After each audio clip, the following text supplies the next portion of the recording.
Israel और Hamas युद्ध के बीच गाजा से अल कासिम ब्रिगेड कई ऐसे वीडियो जारी कर रही है जिसमें इजरायली डिफेंस फोर्स को काफी नुकसान होता हुआ दिख रहा है।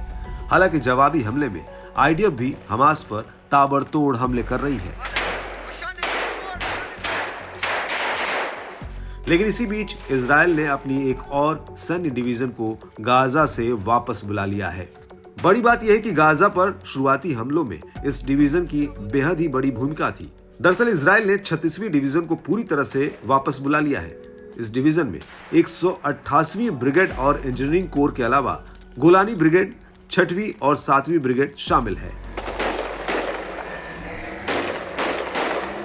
हालांकि इस वापसी को लेकर कुछ जानकारों का मानना है कि 36वीं डिवीजन की वापसी गाजा से सैन्य वापसी का एक हिस्सा है, जिसे धीरे धीरे किया गया ताकि ये न लगे कि युद्ध खत्म हो रहा है या इजरायली सेना अपने टारगेट को हासिल करने में नाकाम रही है।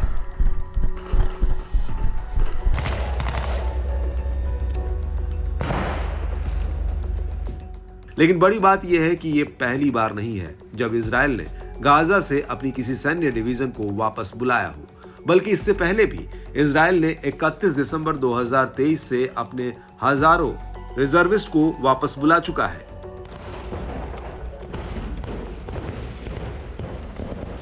और इससे पहले 21 दिसंबर 2023 को इजराइल ने गोलानी ब्रिगेड की 13वीं बटालियन को शजैया इलाके से वापस बुला लिया था। ऐसा माना जा रहा था कि इस इलाके में फिलिस्तीन लड़ाकों से 13वीं बटालियन जीत नहीं पा रही थी, इसलिए उसे वापस बुला लिया गया।